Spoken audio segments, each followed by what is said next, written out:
Por la presentación del ministro de Defensa, Pedro Morenés, correrá a cargo del diputado Agustín Conde, presidente de la Comisión de Defensa del Congreso de los Diputados.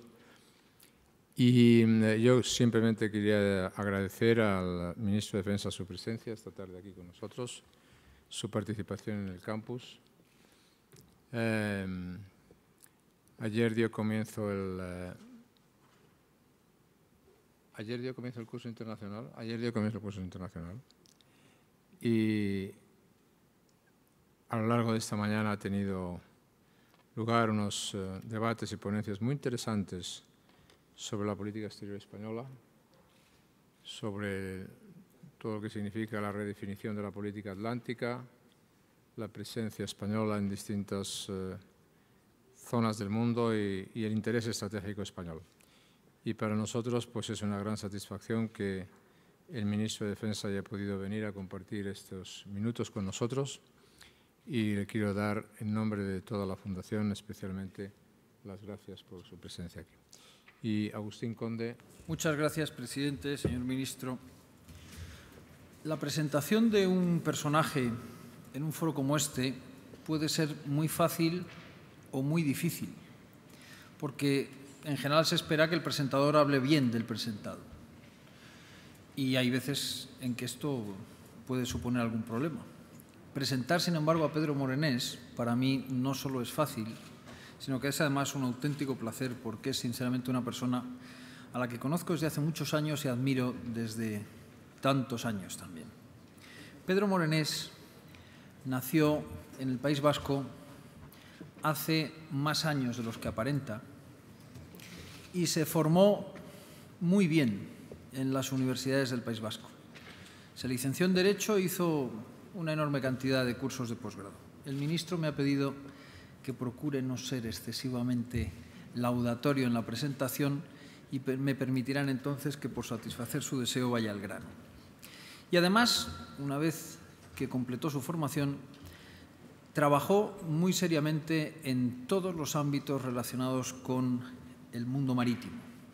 Ejerció como abogado especialista en Derecho Marítimo y ejerció también en astilleros y en empresas del Instituto Nacional de Industria relacionadas con la construcción de buques. El presidente José María Aznar, aquí presente, le llamó para formar parte del segundo escalón de su gobierno como secretario de Estado de Defensa en el año 1996. Allí fue, si me permiten esta brevísima incursión personal, donde yo conocí a Pedro Morenés, cuando él era secretario de Estado de Defensa y yo alcalde de Toledo, y por indicación del presidente Aznar, al que no sin esfuerzo me costó convencer del asunto, empezamos a negociar la transferencia al Ayuntamiento de Toledo de los terrenos de la antigua fábrica de armas para convertirla en el magnífico campus universitario que hoy es.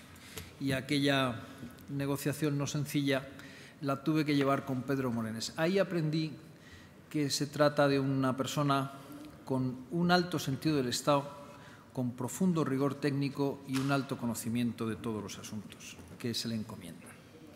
De allí pasó a ser secretario de Estado de Seguridad y más adelante secretario de Estado de Política Científica y Tecnológica. Esto quiere decir que cuando volvió a las tareas de gobierno a partir del año 2012, era de los ministros que se sabían la asignatura, lo cual no siempre sucede, pero que es, desde luego, muy de agradecer. Pedro Morenés sabe de defensa y no es poco lo que tiene que hacer en defensa, porque se ha encontrado con un presupuesto del Ministerio de Defensa reducido en un 30% en los años inmediatamente anteriores a que él se hiciera cargo de la cartera, y se ha tenido que encontrar con un descuadre absoluto en todos los programas especiales de defensa, con unas horquillas dejadas por el gobierno anterior de, en fin, no sabemos lo que nos vamos a gastar, pero el coste de la factura va entre 5.000 y 10.000 millones de euros más, en fin, cifras de estas astronómicas. Ha tenido, en definitiva, que volcar toda su experiencia técnica en la gestión del Ministerio. Pedro Morenés es un técnico y así lo define mucha gente. Pero a mí me van a permitir que insista en otra cosa. Pedro Morenés es uno de los ministros del Gobierno más políticos, en contra de lo que puede parecer su perfil habitual. porque el ministro Morenés, desde el primer día que llegó al Ministerio, insistió en que gestionar la defensa nacional no consiste solo en hablar de la gran profesionalidad, abnegación y sacrificio de nuestros militares, cosa que es siempre cierta, o decir que queda muy bien que el Ejército ayude en labores de protección civil, apagón de incendios, cosa que también está muy bien, o que es muy útil que nuestras Fuerzas Armadas, para contribuir a mejorar la imagen de España en el exterior, haga labores de ayuda humanitaria. El ministro Morenés desde el primer día insistió en la necesidad de desarrollar un concepto de defensa nacional, cosa que puede parecer hasta novedosa, porque claro, hablar de defensa nacional implica hablar de una nación que existe. Algunos decían que era un concepto discutido y discutible, una nación que existe y que además tiene la firme voluntad de defenderse a sí misma. El ministro Morenés nos hizo ver a toda la sociedad española, en la medida de sus posibilidades, y hay que reconocer que la tarea no es sencilla, que la primera obligación de un Estado, de un país soberano que quiere seguir siéndolo, es garantizar su espacio de soberanía a través de su defensa. Nos hizo ver que la defensa es justo el elemento previo y preexistente a todo lo demás, y que la defensa nacional no puede encomendarse a terceros. La nación tiene que ser capaz de defenderse a sí misma, y que está muy bien que formemos parte de organizaciones internacionales dedicadas, entre otras cosas, a la defensa, pero que en nuestra defensa, la integridad de nuestro territorio, la seguridad de nuestros ciudadanos, no puede ser algo que encomendemos a otros, ni podemos dejar de tener las capacidades que nos permitan ejercer ese elemento esencial de la soberanía. Esto, señoras y señores, esto es política, esto no es un tecnicismo y esto no es de tecnócrata, esto es de la auténtica política de reafirmación de los valores esenciales que desde un gobierno sensato tiene que trasladarse a su país. Por eso yo hoy tengo el enorme honor de presentar al que considero el mejor ministro de Defensa que España ha tenido en los últimos años, don Pedro Morenés Eulate. Muchísimas gracias, señor presidente. Señoras y señores de esta Fundación FAES, que tanto hace por mantener esos valores que ahora Agustín Conde, con generosidad increíble, me ha atribuido, pero que es a los que sirvo, sinceramente, desde hace muchos años y con la convicción de que son aquellos con los que he querido vivir y con los que, si Dios quiere, me voy a ir de este mundo maravilloso.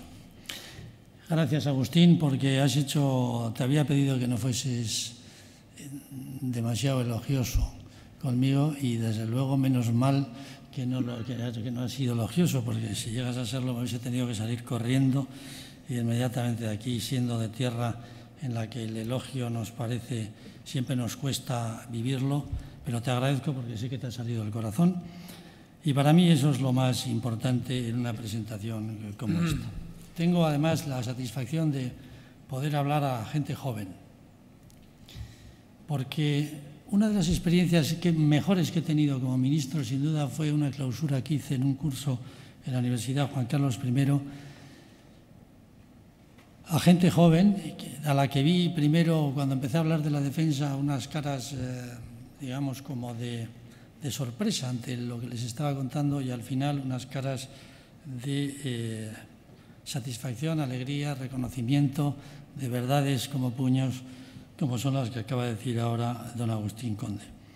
Y esas no son otra cosa que la responsabilidad que tenemos cada uno de nosotros, tengamos la edad que tengamos, en la seguridad nacional, en los conceptos fundamentales de la convivencia, en la libertad, en los valores, en lo que ha hecho que España sea hoy lo que es, a pesar de las dificultades que podamos estar viviendo. Quiero dar las gracias también a Cayetana Álvarez de Toledo por el esfuerzo permanente de organización que ha hecho y me siento, muy honrado de estar aquí.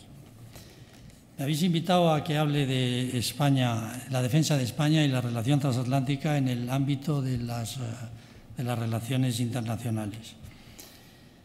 Yo creo que la relación transatlántica en la defensa de España es desde hace muchísimos años, como así se lo he manifestado a los sucesivos secretarios de defensa de los Estados Unidos con los que he tenido la oportunidad de hablar, esencial.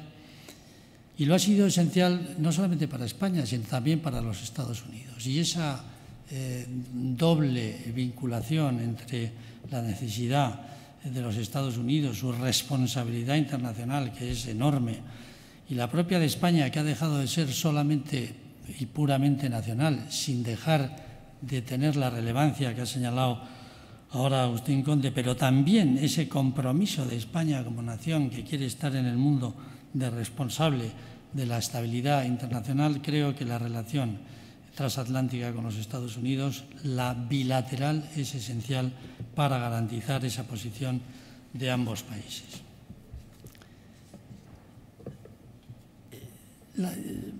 Agustín Conde casi me ha quitado el discurso, pero yo voy a repetir algunas cosas.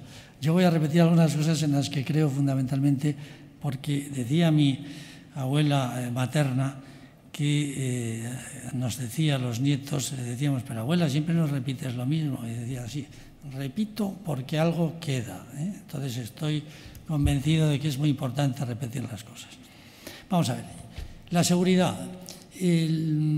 La seguridad, si se analiza la historia de la humanidad, el primer movimiento social que se produce, es decir, de unión de personas, se produce no por razones económicas, se produce por razones de seguridad.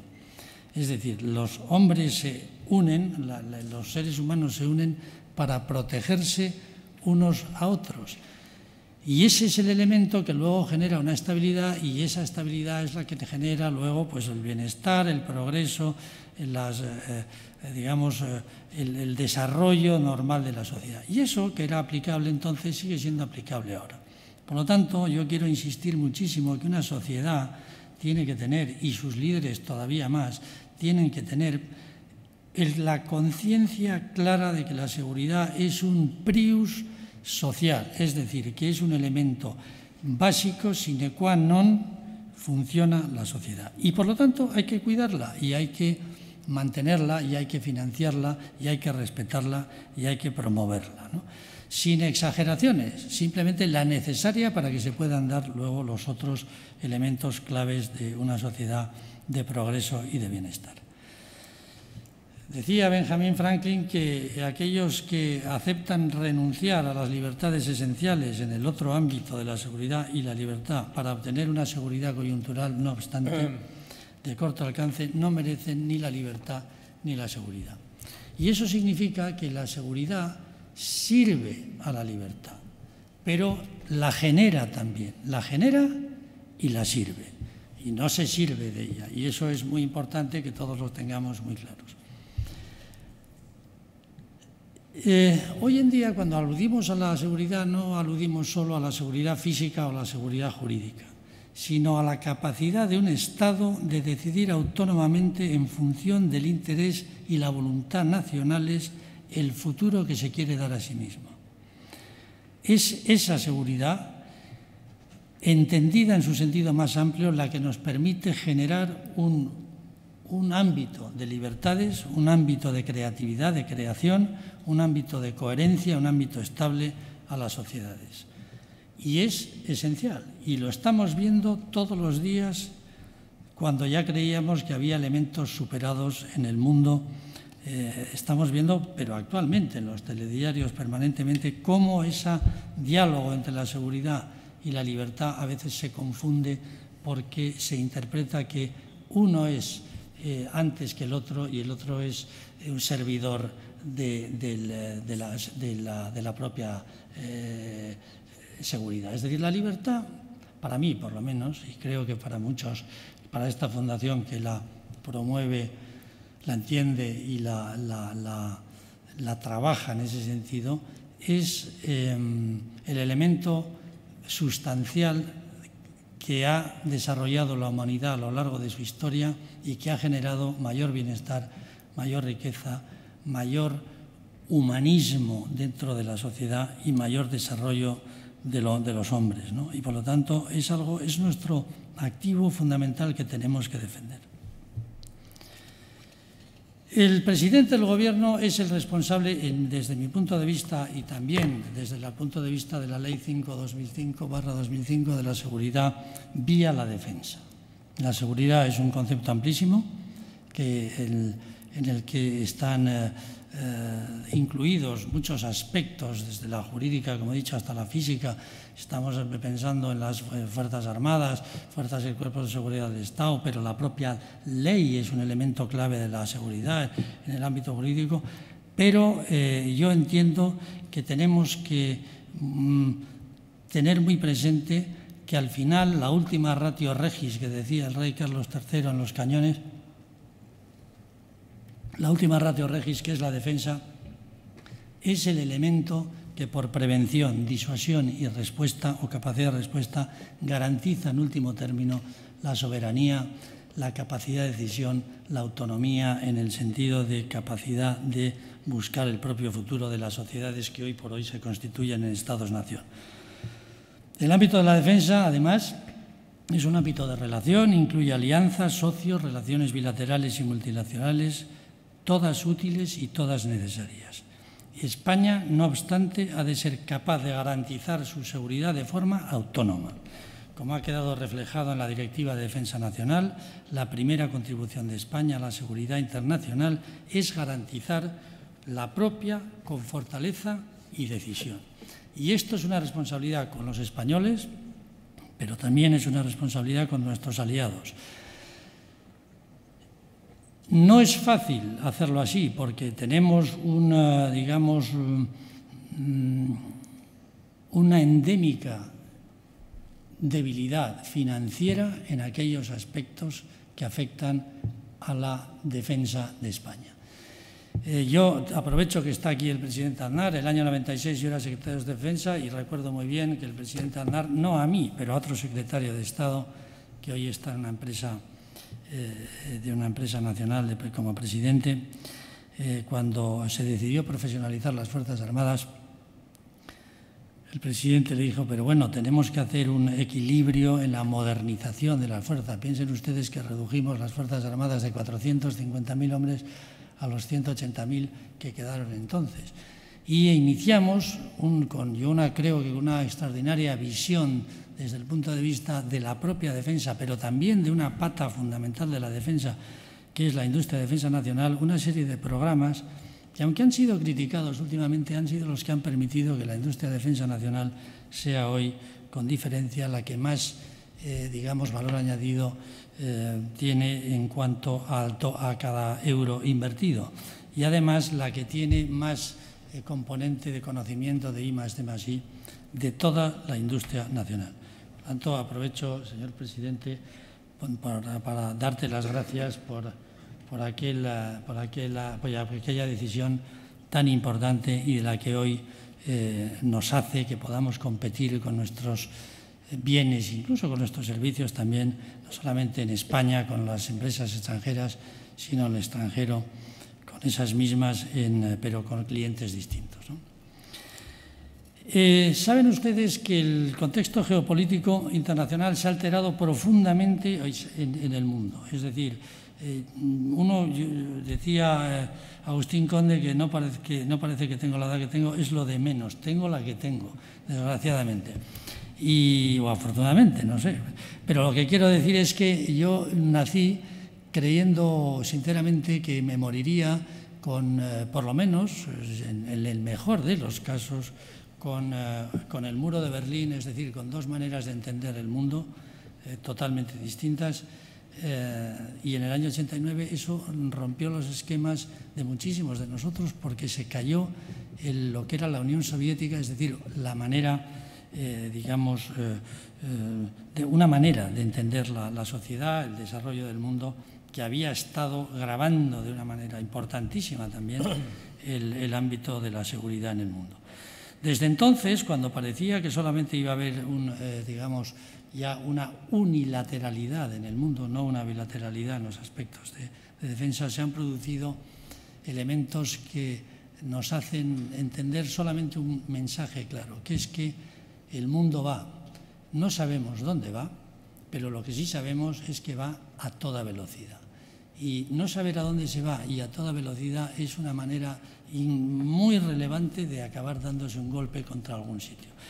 Entonces, lo que quiero decir es que en ese mundo movible, en ese mundo inaprensible, en ese mundo difícil de identificar, en ese mundo real, tenemos que aplicar a ese mundo los instrumentos que la seguridad en ese mundo necesita. Y no es nada sencillo, requiere un ejercicio de rigor intelectual y de esfuerzo físico brutal. Ustedes viven cómodamente en el mundo de la informática, en el mundo del ciberespacio, que algunos de nosotros creímos alguna vez que iba a llegar o que podría llegar, pero que desde luego nunca lo manejaríamos, digamos, con la afluencia con lo que lo hacemos ahora. Ese mundo fundamentalmente basado en la libertad, en la tecnología que permite unos grados de libertad como no se han conocido en la historia de la humanidad, sin embargo, abre la puerta a elementos de inseguridad extraordinariamente graves, que pueden afectar a las naciones, que pueden afectar a las poblaciones, que pueden afectar a los individuos de una manera también insólita e impensable a cómo había venido viéndose el problema de la seguridad en el mundo. ¿Y dónde está España ahí? Bueno, pues España está, y permítanme la platitud que dirían los británicos, España está donde estaba, está en el suroeste de Europa. La geografía sigue siendo, independientemente del tema de la informática, que ha cambiado los conceptos geográficos de manera sustancialísima, la geografía, como me decía el secretario de Estado Panetta hace pocos meses, me decía, la geografía sigue marcando la agenda política en el mundo. Y esa geografía hace que España haya pasado de ser la retaguardia en aquella famosa bilateralidad, porque estábamos en el suroeste de Europa y piensen ustedes que los enfrentamientos previsibles se podían producir en las llanuras alemanas y polacas. Ahora nosotros ya no estamos en la retaguardia, es decir, nosotros estamos en un escenario que es Europa al norte, África al sur, al oeste el Atlántico y al este un Mediterráneo que es extremadamente complejo y complicado, como estamos viendo estos días. Y cualquier movimiento dentro de ese Mediterráneo nos puede afectar directísimamente a nuestra seguridad. Y por eso hemos construido un escenario estratégico en la Directiva de Defensa Nacional que apunta a estos asuntos. Y hemos estado en eso. ¿Quién nos iba a decir, algunos de mi generación, que las Fuerzas Armadas españolas iban a estar en Afganistán intentando evitar que hubiese un refugio al yihadismo y a Al-Qaeda a 7.000 a 8.000 kilómetros de nuestras fronteras? Pues esto era algo impensable en aquella época. Hoy estamos allí y estaremos allí donde la seguridad de España se vea comprometida. Ese es otro asunto que creo que tenemos que tener todos muy claro. Y además lo tenemos que apoyar, no por una especie de prurito de nuestras Fuerzas Armadas, sino por un elemental sentido del realismo, de la realidad en la que se mueve España y los intereses de España. Y me interesa mucho y me parece muy importante que ustedes se den cuenta y capten en cada una de las noticias que leen o sensaciones en sus viajes que eso es exactamente así y que no es un invento para justificar determinados grados de defensa en España que no tienen nada otra voluntad que el servicio, ya digo, a la seguridad y a la defensa de la nación. Y nosotros en España hemos sido capaces de garantizar una determinada seguridad que hasta ahora nos ha servido, pero quiero decir que es muy importante saber que esa endémica situación de dificultades presupuestarias que tiene la defensa, que además es un elemento que se puede establecer de manera comparativa con cómo defienden su riqueza y sus intereses otros países de nuestro entorno, tenemos que irla poco a poco cambiando. Por dos razones. Primero, por la propia seguridad y segundo, por el compromiso que tenemos en nuestros ámbitos internacionales. Y eso es algo de lo que ya no podemos hacer caso omiso. Es decir, la despedida del secretario Gates de secretario de Defensa Gates de la OTAN, que hace 4 o 5 años, vino a decir claramente que Europa, y por ende los países que forman parte de ella, ya no podían confiar en los Estados Unidos como su valedor único en los temas de seguridad, y que tendrían que tomar su propia responsabilidad en este asunto. Bueno, pues desde esos 5 años ahora, curiosísimamente, en vez de hacer caso al señor Gates, que mejor nos hubiera ido, hemos reducido todavía más los presupuestos de defensa en Europa. Lo cual hace que Europa se convierta en un ámbito político débil. Y ustedes saben que cuando algo es débil, todas las enfermedades tienden a atacar ese organismo. Y por lo tanto tenemos que volver a decir permanentemente, y este año tenemos una oportunidad importantísima en el Consejo Europeo de diciembre, que estará dedicado a la seguridad y la defensa, que tenemos que apostar por una defensa coherente con los intereses, con los activos, desde un punto de vista contable, con la riqueza y con la, digamos, responsabilidad por la seguridad también física de nuestras naciones, ¿no? Y a ver si ocurre así, porque realmente La ciudad alegre y confiada, ese famoso libro, ya nos enseña que al final el lobo está ahí. Vendrá antes o vendrá después, pero el lobo hay y está ahí. Y si eres muy débil, te mira. Y si te mira, es mejor que estés preparado. Por lo tanto, vuelvo a decir, seriedad en el tema de la seguridad es un elemento clave. Seriedad, la sociedad tiene que entenderla como suya. Hay países que me dan mucha envidia en este sentido, de larga tradición, que entienden la seguridad y la defensa y sus fuerzas armadas como algo suyo, como son los países sajones, en donde se discute en los foros sobre si tiene que invertirse en fragatas o tiene que invertirse en carros de combate, se discute en esas cosas. Y aquí yo puedo decir que esta mañana he estado en una entrega de diplomas y he tenido 6 o 7 preguntas, y en esas 6 o 7 preguntas que se me han hecho, ninguna ha hablado de las Fuerzas Armadas, lo cual me ha producido un determinado estado de melancolía que ya se me está quitando. Pero bueno, pero quiero reconocer que me ha parecido una cosa difícil de entender. Bien, nosotros, para abordar esta situación sin dinero, o con poco dinero, perdón, sin dinero no, con poco dinero, hemos hecho una serie de cosas importantes. Primero, la Directiva de Defensa Nacional, para darnos un horizonte. Es muy importante saber a dónde se va, quién es el enemigo y ponerlo, o quién es el enemigo, quién es la amenaza y el riesgo, y ponerlo en un papel. Luego tenemos que gestionar unos recursos escasos. Por lo tanto, eficiencia permanente en la gestión de los recursos. Es decir, nada puede estar en el ámbito de la defensa costando dinero que no esté directamente vinculado con los objetivos, es decir, con la operativa militar destinada a garantizar la seguridad de los españoles. Hay que ser, no hay que estar. Yo, es una cosa que repito siempre a nuestros militares, diciendo, las Fuerzas Armadas no están, tienen que ser capaces, pero no estar como están, porque eso es una manera, digamos, de distraer el esfuerzo económico que estamos haciendo. Hemos tenido que reducir, como bien señalaba Agustín Conde, hemos tenido que reducir nuestro presupuesto desde el año 2008 en un 30%. Eso supone algunas dificultades en el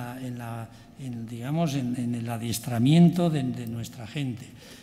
Sin embargo, hemos conseguido racionalizar, por ejemplo, el ámbito de la infraestructura militar, de tal manera que gastemos menos en lo que tenemos ahora, se produzcan unos determinados ahorros y además la operativa gane. Todo eso nos ha costado hacerlo un año en un plan profundísimo que jamás se había hecho. Piensen ustedes que había 1000 y pico instalaciones militares en España. 1000 y pico.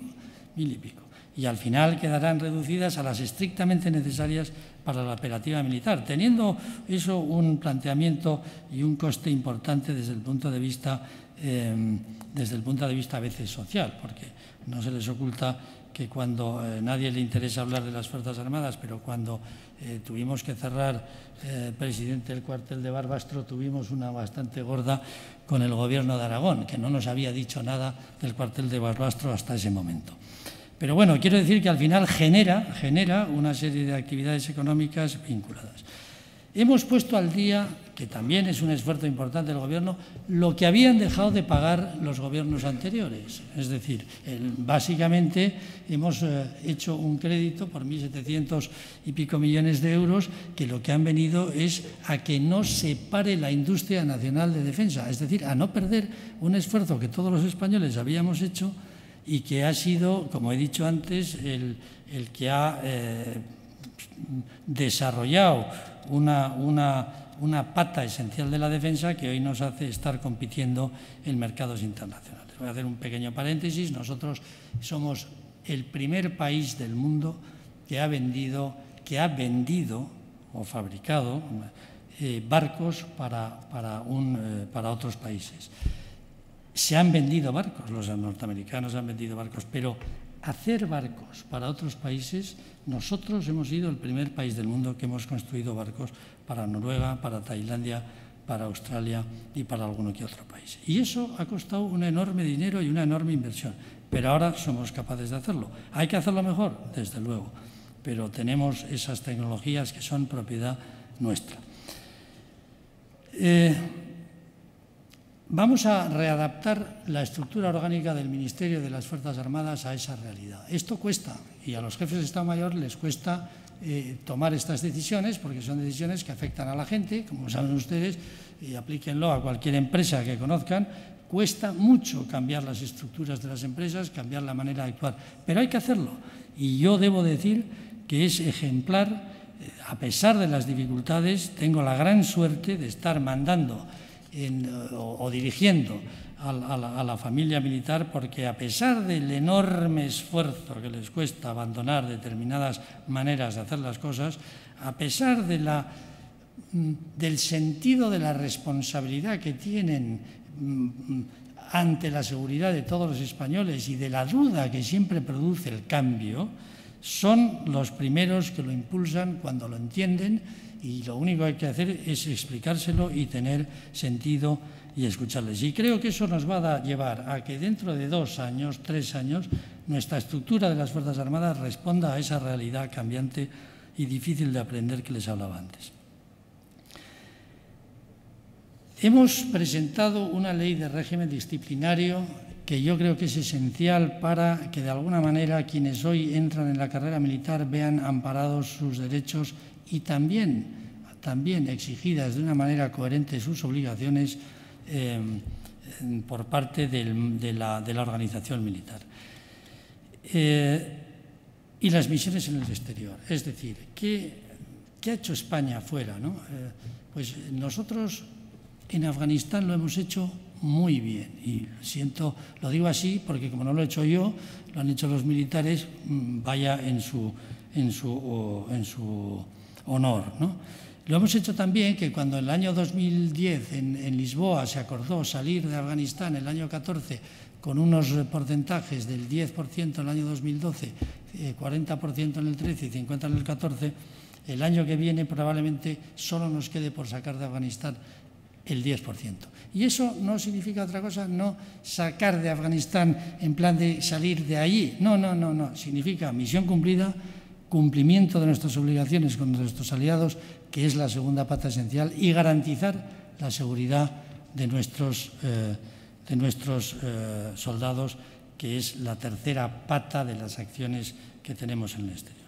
Y por último, quiero hablar de algo que he rozado levemente antes, que es el tema de la ciberseguridad. Nosotros hemos potenciado, convencidos de que el mundo va por otro camino, 2 aspectos fundamentales de la defensa, como son la inteligencia y como son el ámbito de la ciberseguridad, creando 2 mandos en el Estado Mayor de la Defensa directamente vinculados y responsables de esas 2 actividades. Creo que es un paso fundamental para poder hacer frente a lo que nos toca en el futuro. Una vez atendida nuestra casa y actualizada la estrategia de defensa y asumida la propia responsabilidad en cuanto a nuestra defensa como concepto interior y como responsabilidad también con nuestros aliados, en el ámbito internacional es fundamental, yo creo que hay 3 patas fundamentales. Hay más, pero voy a decir las 3 que a mí me parecen fundamentales. La primera, desde el punto de vista de la multilateralidad, es la OTAN. La segunda, desde el punto de vista de la vinculación política, económica, histórica, es la Unión Europea.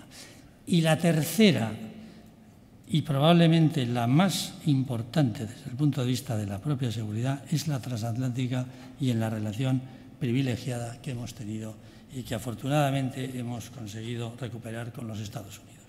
Creo que los Estados Unidos en este momento consideran a España un aliado fiable, un aliado responsable, y a nosotros eso nos viene bien por 2 razones. Primero, porque esa bilateralidad nos garantiza un amigo leal, porque esa bilateralidad nos garantiza una fuerza especial en Europa y también porque esa bilateralidad nos garantiza un respeto en el mundo internacional que nos viene muy bien para, de alguna manera,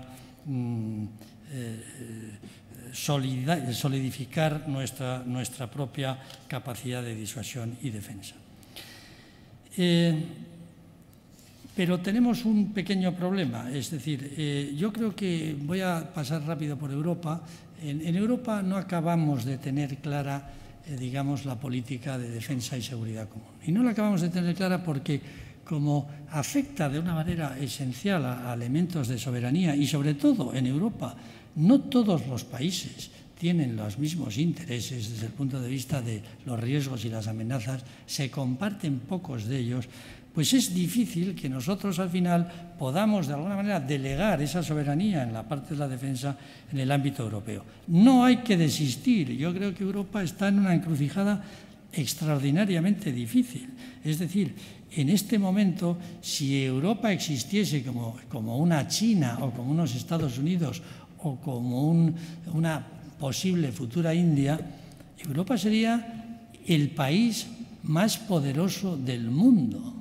Así de claro lo digo. Europa tiene 2.200.000 personas en las Fuerzas Armadas. Estados Unidos tiene 1.200.000. La diferencia es que Estados Unidos puede proyectar el 40% de esa fuerza o el 30% y Europa escasamente el 10%.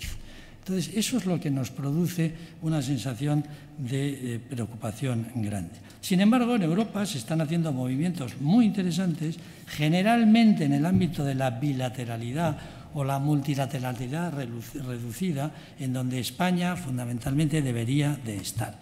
Y me refiero fundamentalmente a los acuerdos atlánticos. Y los acuerdos atlánticos son precisamente los que han hecho Francia y el Reino Unido en relación con su política de defensa en Lancaster House, que me parece que es uno de los puntos esenciales a los que España tiene que mirar. Bien. El otro aspecto que me parece importante desde el punto de vista de nuestra defensa es la OTAN, que constituye la materialización del vínculo transatlántico de una manera, digamos, amplia. Es decir, no se conoce en la historia de la humanidad alianza militar con el poder que teóricamente tiene la OTAN. Pero la OTAN tiene 2 problemas. Uno, y además están centrados los 2 en los Estados Unidos. El primer problema que tiene la OTAN. Los Estados Unidos nos han dicho en repetidas ocasiones, cada vez que vamos, que Estados Unidos está con la OTAN, es la OTAN, va a seguir manteniendo el esfuerzo en la OTAN, pero que OTAN tiene que tener una visión del mundo distinta que la generó. Es decir, tiene que mirar al mundo más ya que a la propia y única relación transatlántica. Y yo creo que eso es muy importante. Y de hecho lo están cumpliendo. Lo están cumpliendo de una manera que a mí no me gusta demasiado, en el sentido de que no lo están cumpliendo con OTAN, que también tratan de ampliarla, sino lo están cumpliendo unilateralmente. Es decir, están llevándose el eje de sus intereses estratégicos a la cuenca Indo-Pacífica. Eso significa que el vínculo transatlántico se va poco a poco a debilitar desde el punto de vista de la defensa, a no ser que se haga caso al señor Gates cuando se fue y Europa reaccione. Y puede reaccionar de dos maneras: potenciando sus capacidades OTAN, lo cual es complicado, o vinculando una Europa poderosa en defensa al ámbito de la OTAN, lo cual también es complicado. Y entonces eso es una elección en la que estamos directamente todos envueltos en este momento.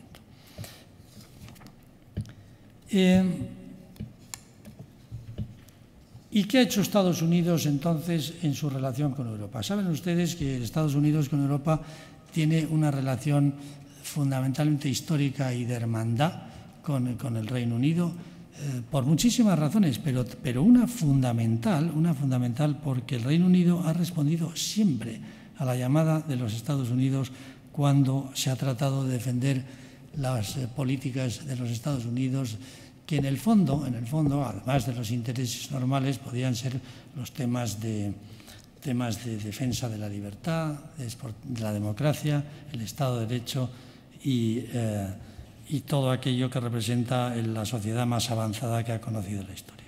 Nosotros con ellos, con los Estados Unidos, tenemos una relación bilateral basada fundamentalmente A, en la historia, y B, en un convenio que recoge los intereses de los norteamericanos y los intereses españoles en la península ibérica. Este año hemos tomado dos decisiones importantes. Uno, participar en el escudo antimisiles. Eso nos refuerza mucho en la OTAN y eso nos refuerza mucho con los Estados Unidos. Y la otra es permitir la utilización de nuestras bases para cualquier tipo de agresión que puedan sufrir los Estados Unidos en las zonas de conflicto que les he descrito antes, fundamentalmente en África. Yo creo que los Estados Unidos, vuelvo a decir, a pesar de su anuncio de que van y se mueven hacia la cuenca indopacífica, tienen todavía el 25% de la riqueza mundial en el tráfico existe el 25% del Producto Interior Bruto mundial está en Europa, y ese 25% tiene prácticamente un 80% de relación también con los Estados Unidos. Y quiero decir que aquí todo el mundo está a lo que está, a los principios fundamentales, pero también al desarrollo, como es natural, del progreso y de la riqueza en el ámbito internacional.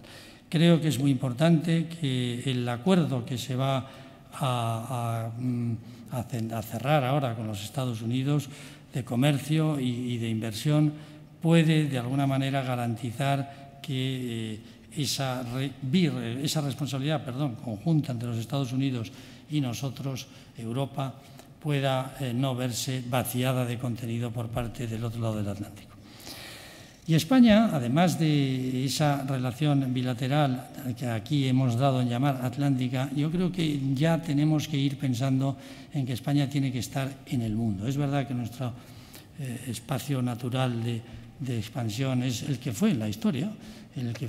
Nos fue mejor hacia América que hacia el Mediterráneo, pero nosotros estamos en una relación muy importante con Europa, muy importante con América, pero tenemos que empezar a mirar en dónde se va a producir la nueva explosión desde el punto de vista del desarrollo mundial. Y eso es la cuenca indopacífica. Y para ir allí también nos hace falta la relación transatlántica. Porque es muy importante que quienes están allí y prácticamente hoy tienen el gobierno de los mares permitan que nuestras capacidades, nuestras empresas, nuestras industrias, nuestros intereses puedan establecerse también en donde va a ser el espacio de generación de riqueza más grande que probablemente haya conocido la historia, teniendo en cuenta la población mundial y su distribución. En ese sentido, cuando nos digan o alguien les diga pero ustedes están siempre, de alguna manera, sirviendo al interés de los Estados Unidos, tengan ustedes muy presente que eso no es en absoluto cierto. Es decir, nosotros servimos a los intereses de España teniendo amigos poderosos que comparten nuestros principios y que nos ayudan a mantenerlos. Y esos son los Estados Unidos, y son los países europeos también, y son todos aquellos que compartan esos principios, esos valores y esa responsabilidad ante la defensa de los mismos. Y en ese sentido, pues conviene tener las ideas muy claras y no generar confusión. Y no les quiero cansar mucho más porque sé que ahora hay un coloquio, pero me gustaría terminar diciendo que España tiene sus intereses, tiene sus preocupaciones, tiene sus responsabilidades. Es España y como España tiene que contribuir a la estabilidad mundial. Que la firmeza interior es la garantía de que nos tengamos amigos fuera poderosos y que eso es una responsabilidad pura y dura de los españoles. Y a eso les aliento a que lo entiendan. La debilidad de España, vuelvo a decir, ya lo he dicho, es la debilidad también de nuestros aliados. La cadena se rompe por el eslabón más débil. Yo espero que ese, estoy seguro y ahora convencido de que ese no es ni va a ser nunca España. Y muchas gracias.